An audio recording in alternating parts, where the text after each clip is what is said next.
Justement, le ministre de l'Intérieur défend les policiers, le ministre de l'Éducation les professeurs, et certains avocats, ou la plupart, vous disent que vous ne portez pas suffisamment leur cause. Qu'est-ce que vous leur dites? Ça n'est pas exact, parce qu'il y a une différence fondamentale.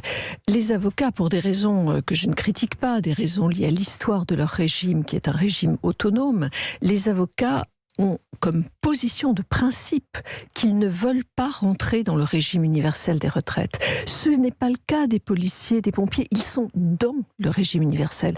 Dès lors qu'on est dans le régime universel, alors on peut parfaitement imaginer des solutions pour prendre en compte les spécificités, les singularités, etc. Et nous, c'est ça que nous proposons. Nous disons, nous ne pouvons pas y construire un système universel en laissant dehors un certain nombre de professions. Ça n'est pas possible. C'est contradictoire.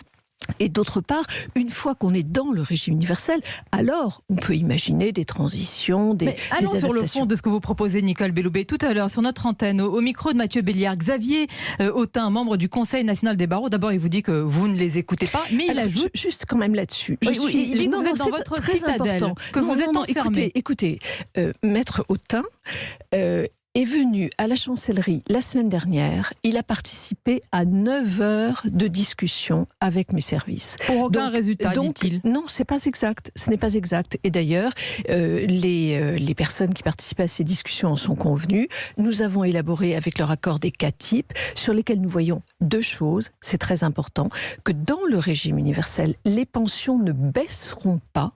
Les pensions ne baisseront pas, c'est très important. Par exemple, pour quelqu'un qui gagne, un avocat qui gagne autour de 32 000 euros, eh bien les pensions vont passer de 2 270 à 2 500 et quelques. Donc, elles ne baissent pas. Les cotisations, elles n'augmentent pas jusqu'en 2029, et après, nous dialoguons et nous proposons compenser, c'est ce que vous proposez, la hausse des cotisations par des baisses de charges, sauf que il y a et il reste une augmentation de 40% qui n'est pas compensée. Il reste 5% de cotisations. Il y a un écart important, ce que disent les avocats et vous. Mais nous avons les chiffres et nous sommes en accord avec eux. Nous sommes en accord avec les personnes qui ont participé à ces négociations sur le constat.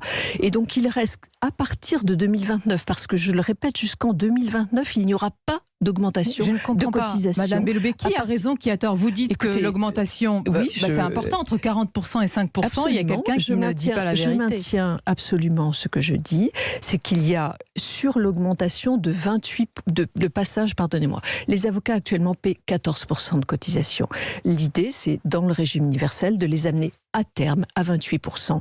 Ce n'est pas un doublement, puisque et Maître Autain l'a dit, ou en tout cas moi je le dis, nous allons baisser les cotisations hors retraite, ce qui fait que cela reviendra au même pour les avocats jusqu'en 2029. Alors, allez plus loin. Aucune hausse jusqu'en 2029. Rassurez-les, inscrivez-les dans la loi. Est-ce que vous l'inscrivez dans la loi? Ce sera inscrit dans la loi, absolument, que l'abattement sur les cotisations hors retraite, ce sera inscrit dans la loi. Le Premier ministre s'y est engagé.